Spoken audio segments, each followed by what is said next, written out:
Hello, class second. Today we will start chapter 10. Be careful.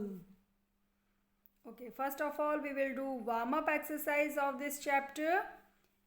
Can you solve this riddle? You know riddle? पहेली. Free time में आप लोग खेलते हो ना आपस में. तो देखिए यहाँ पर एक रिडल दी हुई है. आपको करना क्या है? इसको सॉल्व करना है. I live in the jungle. I have yellow and black stripes. Who am I? मैं जंगल में रहता हूँ और मेरी बॉडी पर येलो और ब्लैक स्ट्रिप्स होते हैं. अब आपको बताना है कि मैं कौन हूँ. तो देखिए यहाँ पर आप इजीली इसको कर सकते हैं और आप चैप्टर पढ़ने के बाद तो और भी अच्छे से कर पाएंगे. Okay, now let's start our chapter. All the children gather around grandma and say, "A story, a story." सारे बच्चे जो हैं वो अपनी ग्रांडमा के चारों तरफ इकट्ठे होकर बैठ जाते हैं और चिल्लाना स्टार्ट कर देते हैं कि अ स्टोरी, एक कहानी, एक कहानी. जैसे आप कभी जाते हो अपनी दादी जी के पास, नानी जी के पास, तो आप चिल्लाते हो ना कि दादी जी एक कहानी सुनाइए, नानी जी एक कहानी सुनाइए, है ना. तो ऐसे ही सारे बच्चे उनको घेर कर बैठ जाते हैं और उनसे बोलते हैं कि एक कहानी सुनाओ. Then grandma ask, do you want to listen a jungle story? क्या आप लोग एक जंगल की कहानी सुनना चाहते हो? Preeti says, oh yes, I a happy one. तो प्रीति बोलती है हाँ हाँ बिल्कुल बिल्कुल सुनना चाहते हैं, अच्छी सी कहानी. And so grandma begins her story. और ऐसे ही जो ग्रैंडमा है वो अपनी स्टोरी शुरू करती हैं. Once upon a time a little tiger named Kabi wanted to see the world. तो एक बार की बात है कि एक little tiger, do you know little tiger क्या बोलते हैं हम उसको? कब, है ना. Baby of tiger is called cub. तो एक लिटिल टाइगर जिसका नाम क्या था? कबी. कबी वो बाहर की दुनिया देखना चाहता था. वो डैन के अंदर रहता था, कभी बाहर नहीं निकला था. तो वो क्या चाहता था? एक बार अपनी डैन से बाहर निकल करके बाहर की दुनिया देखना चाहता था कि वो कैसी होती है. So he set out on his journey. तो वो अपनी एक जर्नी जो है वो सेट करता है कि मैं कैसे कैसे जा कर के पूरी दुनिया को देखूंगा. On his way he saw many other animals and birds. और वो अपने रास्ते में क्या देखता है? और भी बहुत सारे वैरायटी के एनिमल्स जो हैं उसको दिखाई देते हैं. इवन उसको बर्ड्स दिखाई देती हैं. यहाँ पर पिक्चर में देखिए, ये आप देख सकते हैं. Yes, this is cup. और देखो उसको कितने सारे एनिमल्स दिखाई दे रहे हैं.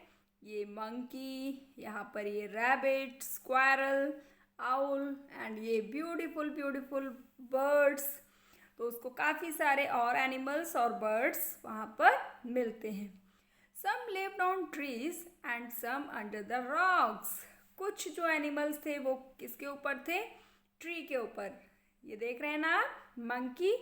यस, तो मंकी किसके ऊपर था? ट्री के ऊपर. और कुछ एनिमल्स जो थे वो रॉक्स के बीच में छिपे हुए थे. Some of them even lived in the water. जबकि कुछ जो थे वो कहाँ पर रह रहे थे? वाटर के अंदर. देन कभी मेट सम आउल. और उसके बाद क्या होता है? उसके बाद जो कभी है वो कुछ आउल्स से भी मिलता है. And they told him. और वो क्या बोलते हैं? They told him, Kabi be careful. Kabi सावधान रहना, सावधान रहना. You are near the lake. तुम नियर के पास में हो. And Koko the crocodile lives there. और जो कोको है यानी कि क्रोकोडाइल जो है वो इसमें रहता है. कहाँ पर? नियर द लेक, लेक के पास में. Koko is always hungry. Koko जो है वो हमेशा भूखा रहता है, भूखा रहता है. And now turn to next page, page number 91. Kabi said, oh yes, I will be careful. Kabi बोलता है अच्छा हाँ, मैं बिल्कुल केयरफुल रहूँगा। आपको भी मम्मा ऐसे समझा कर भेजती है ना, कभी आप बाहर जाते हो कि कहीं भी आप जा रहे हो तो अच्छे से केयरफुली जाना है।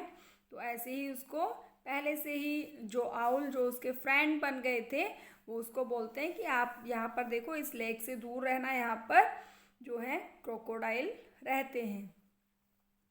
When कभी reached the lake, Koko gave him a big smile. तो देखो जैसे ही ये जो कभी आपको दिख रहा है ना, कभी जो है यहाँ जाता है लेक के पास, तो ये जो क्रोकोडाइल है वो एक बड़ी सी स्माइल देता है। और आप टीथ देख रहे हो ना इसके, आपने देखा है क्रोकोडाइल होता है ना डेंजरस, उसके टीथ देख करके ही डर लगना स्टार्ट हो जाता है ना। तो ये देखो यहाँ पर एक कभी भी जो है काफ़ी डर जाता है इसको देखकर, देख रहे हैं ना। Yes, so Kabi got scared when he saw those rows and rows of teeth. जैसे ही वो उसके बड़े बड़े दांत देखता है तो बिल्कुल डर जाता है वो। And he fail over a log behind him. और पीछे देखो लॉग, ये जो लकड़ी का टुकड़ा आप दिखाई दे रहा है, यस दिस इज लॉग। और वो डर के वजह से उस लॉग के ऊपर, उस लकड़ी के पीस के ऊपर जाकर गिर जाता है। He got up quickly and saw another crocodile in front of him. और तुरंत ही वो क्या देखता है, एक और क्रोकोडाइल जो है वो भी उसके सामने आ जाता है। कभी was really frightened. He cried out loudly for his mother. जो कभी था वो पूरी तरह से अच्छे से डर जाता है, बुरी तरह से डर जाता है, और वो अपनी मम्मा को वो चिल्लाने लगता है अपनी मम्मा के लिए। And his mother heard him. उसकी मम्मा जो है वो उसकी आवाज़ को सुना, उसने उसकी मम्मा जो है उसकी आवाज़ को सुनती है। And she was near the lake sitting between two rocks. और जो उसकी मम्मा होती है वो भी वहीं पर बैठी हुई थी, दो रॉक्स के बीच में।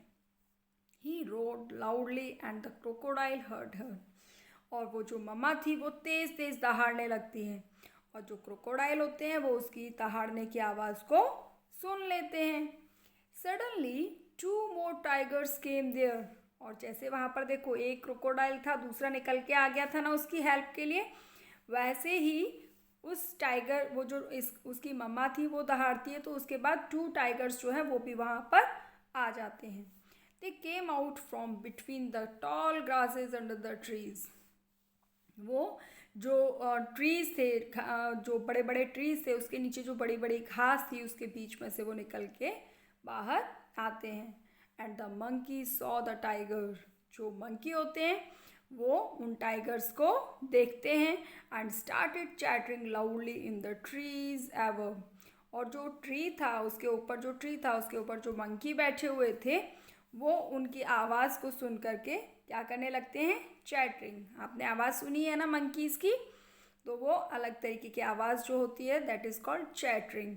और वो ट्री के ऊपर बैठ करके वो चिंघाड़ने लगते हैं। The crocodile were upset. तो जो क्रोकोडाइल जो था वो काफ़ी अपसेट हो जाता है। And they swum back into the lake and went under the water. और वो बुरी तरह से डर जाता है और दुखी हो जाता है और वापस से लेक के अंदर जो है वो पानी के अंदर छिप करके चला जाता है ना। Interesting story. Okay, now turn to page number 92. Kabi was very happy to see his mother and elder brothers.